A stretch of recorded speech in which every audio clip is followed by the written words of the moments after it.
Good morning, good afternoon, good evening, folks. Michael Zuber, one rental at a time. And a passion project of mine is to try to help FHA, VA, and house hackers really understand that they can still buy and work in this market. Now, I have a particular focus on Fresno, California. I have an office there. I have resources there. I have a network there.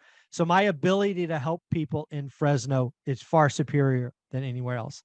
My long-term vision for this is we start helping people across the country, because I hope this idea takes off and we help more and more people. The reason we are recording this today is we have Josh, who has raised his hands first, and we need to celebrate it. Josh has said, hey, I'm interested. I'm in Fresno. Can you help me? So we've already plugged him in with Patrick from the hub. We are now going to plug him in with Matt, the mortgage guy, to figure out kind of the guardrails of all of this. We're all going to get educated together. But let me be clear. I'm looking for 10 more Josh/Jills, if you will, in Fresno, because I want multiple stories. I want multiple people asking questions. I want to help multiple. I want all of these stories to go far and wide, because I think we can inspire, we can educate, and we can help with real life stories. So Josh, thank you for saying yes. Thank you for taking this crazy idea, going, hey, I'm gonna give this guy a shot. So Josh, tell the audience about who you are, where you're at, what's going on. My pleasure. Thanks for having me. Yeah, I'm Josh Koster. I grew up in the Central Valley. Visalia is an hour south of Fresno. So born and raised. After college, I moved up to Fresno. Just starting out in life, learning, getting finances in order, but also figuring out and learning along the way. And I learned about real estate probably in college, and I knew that I was always in my long-term plan. And I'm at that point where it's time to put my money where my mouth is and also get the work done. There you go. Well, we will ask more questions about that in a minute, but we do have one other person on this call, Matt, the mortgage guy. How you doing, buddy? I'm doing good, man. I'm telling you, I'm excited about this in particular. I've got a bunch of investor buddies, and recently one of my buddies who's an investor, like you's got apartments and single families and 2 to 4s, got the whole mix. Somebody asked him recently, like, if he could go back, what would he do different? The thing he said was, my first property would be a 4-unit FHA, 3.5% down, because so many people wait so long because they think they need 6 figures, or they think that they've got to be farther along before they can do something. And literally, like, almost everybody you talk to says, I wish my first purchase would have been this. So it's going to be a fun conversation. I think for sure there's going to be a lot of people that listen to it and go, well, that sounds like a sexy idea. Yeah, and like your friend, I'm on public record saying my biggest regret is I didn't house hack a 4-plex. I didn't even start my real estate journey until I was 30. If I would have house hacked a 4-plex at 20, I could have retired a decade earlier at least. So very, very cool. So Josh, we stole a little bit of your thunder. You are looking to house hack. When was the first time you heard about house hack? I've always been in the bigger pockets forum, but it was actually when you did your deep dives. That's when I Awesome. really saw both sides of the coin, whether it was roommates or whether it's multifamily. I'm like, oh, this makes so much sense. And the light bulb just clicked at that point. I was like, wow, that was awesome. Yeah, so we did a deep dive on house hacking, 2 different flavors. We had Spencer Cornelia from YouTube fame and Todd Baldwin talk about roommates. And then we had Matt and Dion come on the very next week and talk about basically 4-plexes. And just so you know, folks, we give all this away. It's on the channel in the playlist called Deep Dive. So go back and watch them. It's 2-3 hours of material. But it sounds like it's working. It sounds like Josh watched it and said, hey, give me some of that. So Josh, it sounds like you have a preference, roommates versus a 4-plex. Is that true? Or are you gonna double up and have a 4-plex and roommates? What's going on? Anything that works, right? You always say do the work and make sure the numbers work, right? So however we can swing it, whatever that looks like, I'm open to it. I'm a young guy and I have the ability to be flexible. Are you right single now. or I'm dating married someone. but not married with kids? Not married with kids, no. Okay. All right. I'm just asking. Yeah. You got to level set this. So again, single, looking at it going forward. That's awesome. So so we're gonna look at a house hack. Is it gonna be FHA? Is that kind of the first time home buyer purchase, Josh? Yeah, that Like is the lowest down 3.5% down? payment. Yeah. Yeah. So I Okay. think that would be helpful. Again, if the numbers work, they work any way possible. All right. So I'm going to switch it over to Matt now, and maybe we'll go deeper on other areas. But Matt, I want to ask you about this self-sustainability. Right. This is a term that I see thrown around a bunch that honestly I don't understand. So I'm going to ask you, self-sustainability, what is it? How does it work? How does it play? Where is it good? Where is it bad? What is it? So the FHA self-sustainability test rule is something that FHA has in place. And the funny part about it is a lot of people in a lot of states don't know about it because it never comes up. In California, I get it because properties are more expensive. And so it's great. It's one of those things where if you're an investor and a hard money lender tells you no, it's great. It's a red flag, like not a good deal. Don't buy that, right? The FHA self-sustainability rule is similar in that, like, if you moved out of this, because it's got to be owner occupied, you got to live in one of these units. If you buy a 3 to 4 unit with the FHA loan, which you can do with 3.5% down, you have to live in one of the units. That's the caveat with FHA, but it's a great way to, buy something you're going to live in and get rental income. You have to take the market rents of all the units. I know you're going to live in one, but if it's a 3 unit, you still take all 3. If it's a 4 unit, you still take all 4. Okay. Market rents. And the market rents, when you get the appraisal, when you buy the house, it's just a form, a 1007 that appraiser completes that says comparables, 2 ones in this neighborhood, they rent for $1,300. You take that and you multiply it by 75%. They take that as the occupancy factor.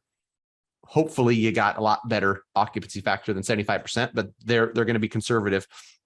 And that number has to be greater than your total mortgage payment, principal, interest, taxes, insurance. Okay. So And so just wanted to say that again, 75% of market rents has to be higher than PITI. correct. Okay. Yeah. And I know for me and for a lot of people, like you gotta have numbers to really nail it home. If you've got 1,300 per unit and you've got a 4-plex, so it's 5,200 in total rents. Right. Use my calculator just so I don't have to think too hard. 3,900 is that number after you multiply it by 75%. Your payment can't be higher than 3,900. And like I said, it's a great thing to measure against to say, you know what, probably not a good deal. If you can't meet that, regardless of what you think personally, FHA is not going to write the loan. So you've got to be under 3,900 a month, which, when you talk specifics, and everyone's scenario is going to be different, you're going to, this interest rate, you buy it down here. If you're close, then it's like, where can we get homeowners insurance that's $14 less per month? What can we do to buy down the rate to make that work? But whatever the case, like, that's the rule. Okay.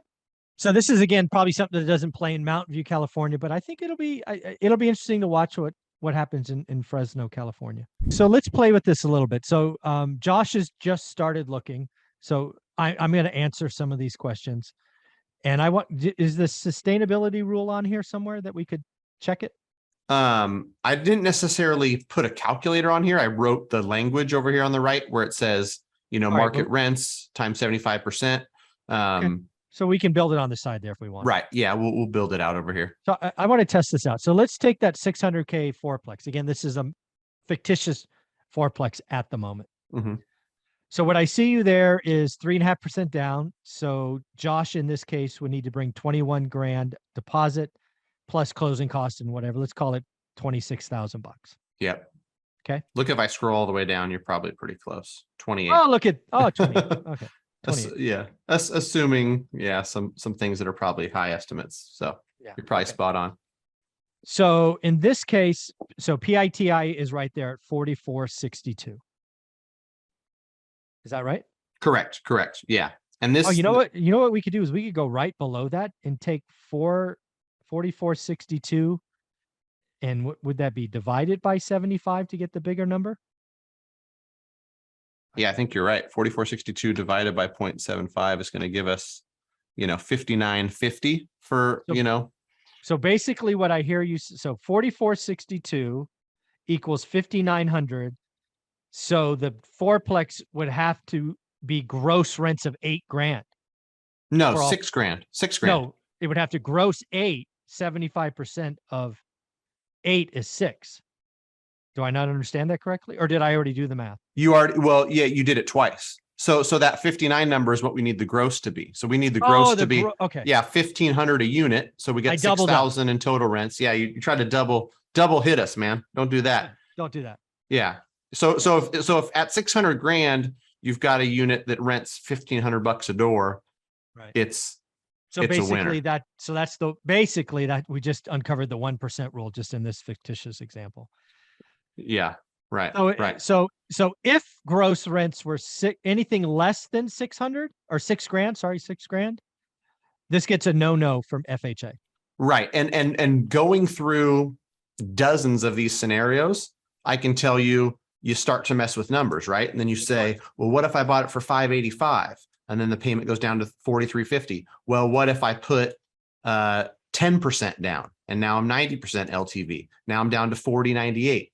Right. You know, you start to play different scenarios. I've already got a rate in here that, you know, for transparency purposes, this is a rate that cost 2.5 or 2.75 points, which I also, knowing that we're in a market where we can negotiate, have a 3% seller credit in here. So a bunch of assumptions, but you know, you start to mess with it, and I don't know your specific scenario, Josh, on what the total capital available is, but if there's the ability to put down more, even though there is the ability to do 3.5% down, 5 or 10 can start changing the numbers. And yeah, you know, I'll let you guys deal with specifics off camera. This is about blocking and tackling. I think those are all great questions, but I don't want to get into Josh's business on a public line, if you know what I mean. Yeah. Josh, I know I've been dominating the conversation because I'm trying to get comfortable with these numbers. What we've gone over so far, self-sustainability, does this kind of make sense to you? What's going on? Yeah, it makes total sense for me. I think other YouTube channels also cover this 75% rule. So it's been Very part cool. of my calculations too. Awesome. Okay, very cool. All right. And then this is all FHA, Matt. This is not just low down 3.5%, 5%, 10%. This rule applies. Basically, FHA will not buy it unless this passes a 75% rule. Is that correct? Right. Just on the 3 and 4 unit, though. You could buy a single family or a duplex, and that's not gonna be an issue. So this is FHA. What is conventional? Like, are there 5% down conventional first-time homebuyer programs that don't have this sustainability rule? Not on multifamily. If you do like a 3 or 4 unit, and you occupy it, you got to put 20% down. So it's going to be okay. Yeah. That's so why, for the most part, like the low down payment, like everybody is, you know, kind of funneled to FHA because they're the ones where you can, you know, with minimal capital, get in there and buy yourself a 3 or 4 unit. Okay. All right. Josh, do you have any questions or thoughts on this? Again, I don't want to dominate the conversation. Yeah, for other people trying to come in at low prices or low down payments, what do you think about down payment assistance, Matt? That's a great question, and it's a really common one right now. In, you know, the end of 2022, more programs are coming out, more lenders are coming out with them.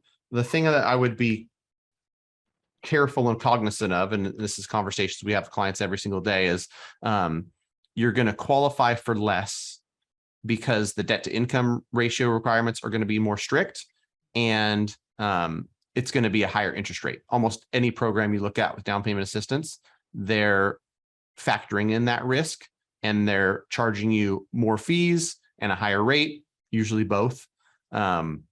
And so, you know, we've got one right now that's an FHA program where you can get a 3.5% grant. You don't have to pay it back, which is great. And it's a nationwide program. Your debt to income, it's got to be 48% on the back end, where traditional FHA is 58. So it's going to, you know, hurt your purchasing power. It costs you a couple points for a 6.75 with that grant. And so, you know, if you match that up side by side of what you would get paying 2 points on traditional FHA, it's probably a full point higher in interest rate. And so, you there are pros and cons of it. I think that in general, people put in a down payment, you just get much better terms, much better idea. Like I don't want people, especially if you're, got an investor mindset, to be in a hurry and just say, I'm going to buy something for the sake of buying something. Get the financial stuff in order and put a down payment together. That's for the last 8 years, I've always preached that. I'd rather help you, get into a good looking loan 18 months from now than help you buy something right now. And coming from somebody who gets paid when loans close, you can believe me when I tell you that I'm being genuine with that advice, because it goes against what I get paid on. So I've never really been a big fan. It works for some people, and I think that there's some folks that have really stable finances, really stable jobs. For them to save up 15, 20, 25,000 for even the small down payment loans, it's just not in the cards for them. And so maybe then, okay, we'll look into down payment assistance programs. But usually not being able to save a down payment is kind of a function of not being really financially stable. And so getting that in order to save the down payment might be some of the habits people want to create before they go out and buy a home. One of the things that I took away from that is, again, I generally think more first-time home buyer programs are coming. I think they've just started, but I think it's fair to say that there will be profit in those made somewhere. And to your point, I think most often that is in higher rates. And as you will see, rates really can make a difference, and there'll probably be prepayment penalties and other gotchas.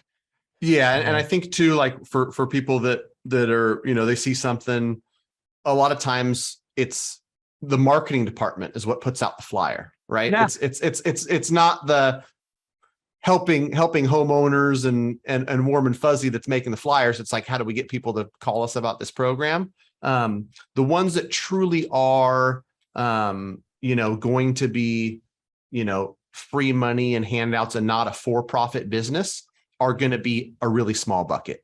The people that are low to moderate income, they live in certain census tracts and things like that. Then sometimes there truly is free money. But other than that, I think that the advice to most people is going to be, hey, like, nothing's free.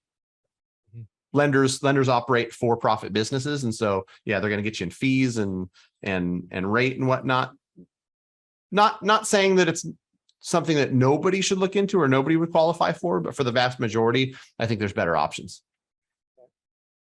Other questions, Josh? Yeah, for our maybe our people that bring in less income and stuff, where would they look for that free money, that grant? Is it local jurisdictions? Is it local websites? Yeah, I mean, I think that a lot of the grant programs are state specific. As a broker, I've got a company that's doing a nationwide program, and I actually think it's good. I think it's good because it's forgivable right away. You don't have to live there for 5 years. There's no prepayment, so you could refinance it after 6 months, and you still get that grant. You don't have to sit in that 6.75% FHA. But there's a lot of state specific programs where CalHFA in California's got some. Other states where we operate in, I know they've got state specific ones. I would probably connect with a mortgage person you like and trust, and pointing away from me, because I'm not really like a down payment assistance specialist type of guy. There's going to be some lenders that focus on it. Like CalHFA in California has a list of their approved lenders that write down payment assistance all day, every day. And I'm the first to tell people, if it's not my specialty, then even though it's, residential lending, you probably want to talk to somebody else. So let me just get me that. So CalFHA probably .gov, I would guess. Yeah, it's CalHFA.ca.gov.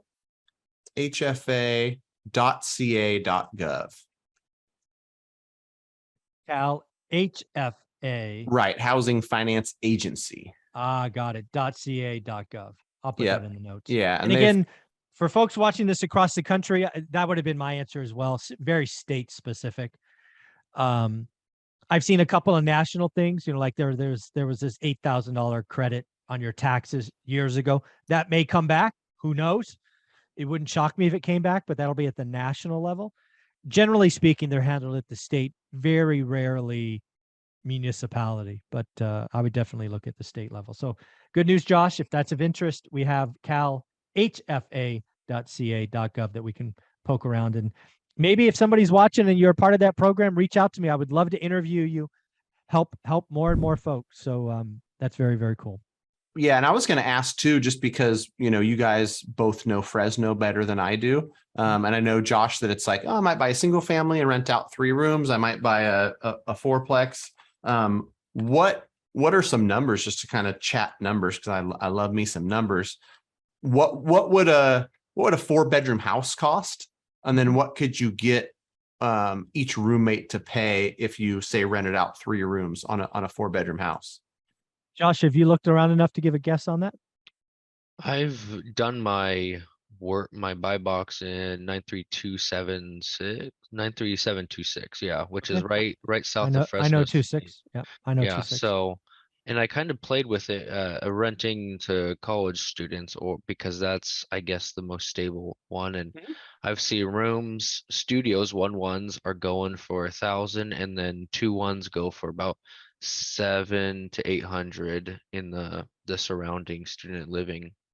So Josh, when room. you were looking, do you know what's kind of the price point of a house? Let's do a house for, have you looked at a house in 93726? Houses, it depends how south you go, towards Ashland. A 5.3 that comes to mind was 420.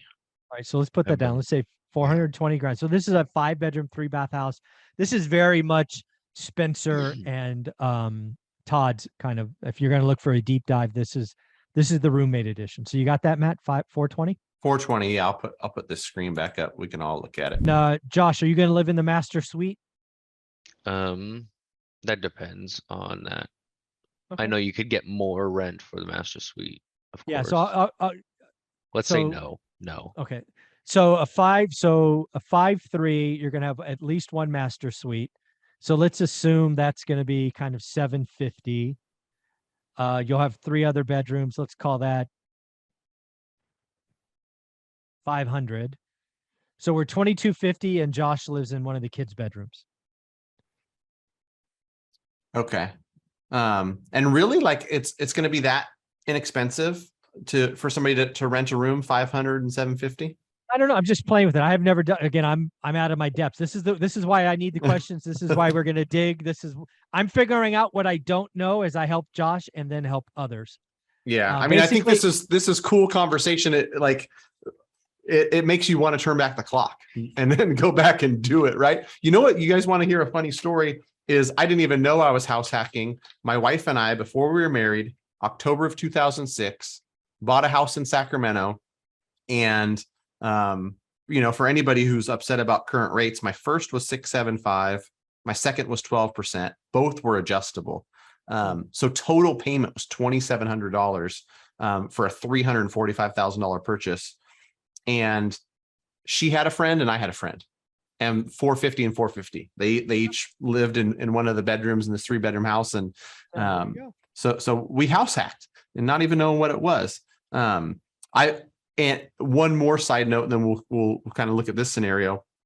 I've got somebody who's coming out from Philly, looking for some short-term stuff. And there's people on Airbnb that do this house hack. Sure. And I actually talked to one of them. I think he's going to pay $1,200 for the month for the room. And I asked her to, like, who else is living in the house. Get 2 other college students from Sac State who are living in that house. And so, you know, for 3 bedrooms at $1,200 a pop, this is a house that probably could be bought for $450, $475. So doing rather well there. So, yeah. So one of the things, Josh, that we need to take a note of, and probably work with Patrick, is we need to do a little bit more research on rental rates for rooms, right? Whether, you know, we need to look that up. I'm just going to guess some numbers so we can really look at some things.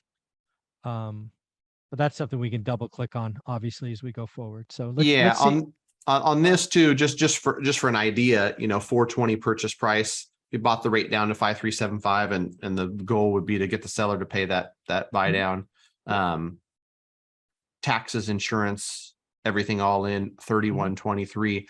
If it is a single family, offline, me and Josh can talk about 3 or 5% down conventional, because depending on credit score, that might look better, maybe even better. But you can count on 3,000 ish monthly payment. So in this example, what did I say? 750 plus 1,500, so that's 2,250. So basically, Josh is living in a house for $900 a month, basically. Right. Okay. And the debt pay down and the tax benefit and. Yep. So let's play the game, right? We're in a really tight market. I think there's a bunch of 420 houses that won't sell.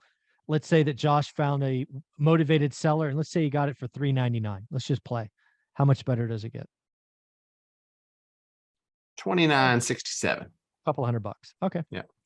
All right. So now let's try. So that was a house 5.3. That's kind of that is exactly what Spencer and Todd would do. Let's do the other side, the fourplex. Okay.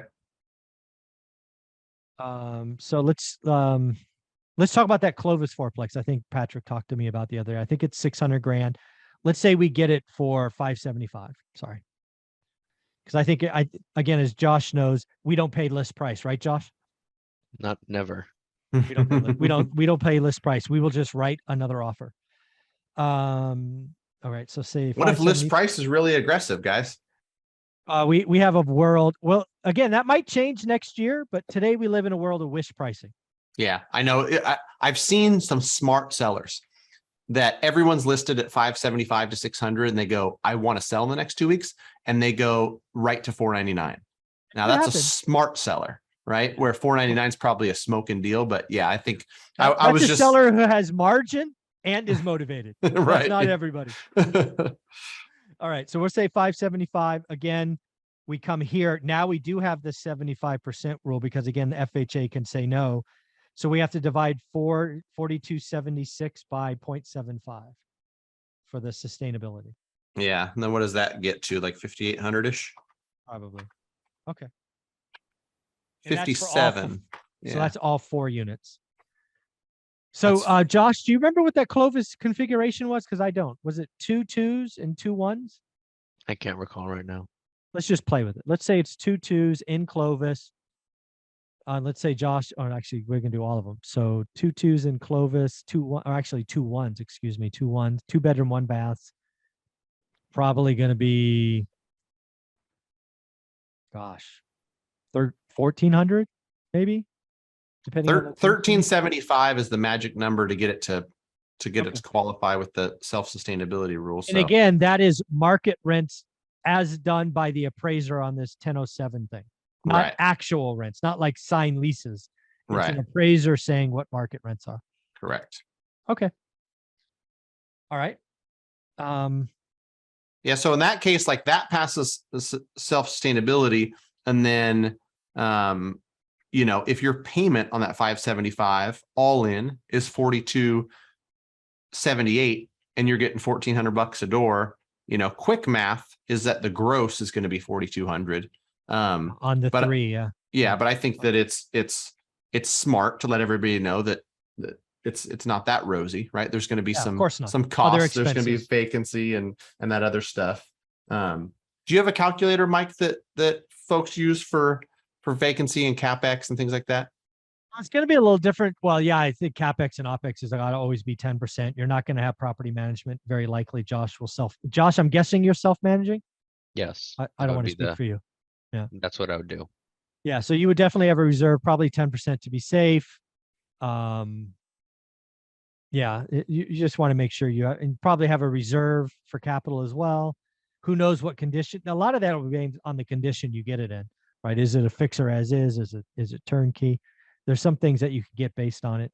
But again, I think this is really about understanding the guardrails for me, especially once you get past a duplex with the sustainability test. Because again, you could negotiate to that. Because again, if you do this right in a fourplex, you can actually go to the seller and say, I can't pay 575 because FHA won't buy the loan. You have to sell it to me for, I'm just going to make up numbers, 540. That's an easy convert. And then the seller makes a choice. Do I want to take Josh as a known, or do I keep it on the market? I think we're going to go into a winter where this FHA sustainability is a good thing. I want to be very clear. A year ago, this sustainability test would blow out all the FHA buyers, just blow them out of the water. Now, if you're a fourplex seller and nobody else is buying but FHA, you come in with Josh, with a professional like you, Matt, and you go, bingo, bango, I can't pay more than 540. It's kind of an easy discussion. Yeah. And what happens is, you know, if cash buyers are on the sidelines, if 30, 40%, you know, conventional buyers and 1031 folks are not buying, and to your point, only FHA buyers are looking at this property, you tell the listing agent that, and you say, hey, listen, I can't pay it, but either can anybody else. So they might not even know it yet. They might be willing to write at 580, but can't get the loan done because of the self-sustainability rule. You know, whenever there was an appraisal that came in short on an FHA loan and that appraisal sticks with the property, that was negotiating power. We said, listen, you're not going to be able to get anybody else in here, FHA. They're going to have to use this appraisal for the next 180 days. So let's just get this deal done. Right. And so it's going to help negotiations when you're already in a market where you've got some leverage. So I like it. Okay. Other questions, Josh? No, everything's been answered and very thoroughly done. Yeah, I think I was just going to say quickly, I think the next step, you know, is we'd be happy to get you pre-approved, Josh. And there's even some things that we didn't go over today, you know, comparing 3% down conventional. If you did a single family house hack, you could do 3% down conventional. We can look at the down payment assistance, giving you kind of all of the options to look at and kind of figure out for yourself, because, you know, in the lending world, we're just presenting options. We're not telling everybody that this is the best product. This is the only widget that people should buy, right? We got a lot of different products because there's a lot of different, you know, scenarios out there and different folks with different goals. So we'll dig into goals and your specifics and figure out what works best for you. Yeah. So Josh, from where I'm sitting, and again, this is for you, but again, I'm trying to help thousands of people watching this. From what I just went through, these are the things that I think are action items for you. And when I say you, I mean you and Patrick. First, I think you need to poke around fourplexes in Fresno and see if we're close to the sustainability rule, because most of California, it doesn't play. I think Fresno is going to be really close. And by really close, that means you have negotiating power, at least for the next 6 months. But I think we need to verify that. That's one. Number two, I think we should poke at room rates a little bit more. Roommates, right? I guess some numbers. I feel I'm close, but I've never done it. I could be way off. I think that's the second thing to kind of poke at. I do think you and Matt need to get together and figure out the guardrails and all of that, but I will leave you two to do that on your own. I think other people watching this, if you're looking at this going, I want, but I don't have down payment, maybe down payment assistant makes sense. Again, in California, CalHFA.ca.gov. Again, realize very few things are free. Higher rates, higher fees, you know, don't get to, it's not free money, at least in most of the cases. But again, I believe house hacking, not only is this opened up as one of the few things I regret in my life. I think it's the cheat code to wealth. I think Dion has shown us from Dion Talk that house hacking is what allowed him to get through financial freedom in 8 years. Anna Kelly, one of the best investors that comes on my channel, will tell you selling her big house in Texas and buying a fourplex in Pennsylvania was the best financial move she ever did. So these are people I know and trust and respect. And house hacking is the cheat code to wealth. If roommates aren't your thing, get units. It's just the thing. So Josh, any kind of closing thoughts or any other questions before we wrap this up? No, I think we covered a lot of stuff, but I think it goes back to, especially in this upcoming market, it's deal architecture and it's creative financing. And we need to see how the numbers can work and what we can do. Yeah. I think for you and Patrick's, it's really identifying. For me, I think usually I talk buy box. Thank you for using that vocabulary earlier. One of the things you may also want to add, because again, it seems like you're going to be number driven, which, dude, I love. You may have a couple of, hey, I don't want to buy here's, don't want to buy here's. right, in the area. So those will probably play. But yeah, I think we take this to Patrick. You did some homework on rents to make sure we're close. Matt, you did this for Josh, which I greatly appreciate it, but we're going to share this because I believe house hacking, low down payment is the cheat code to wealth across the country.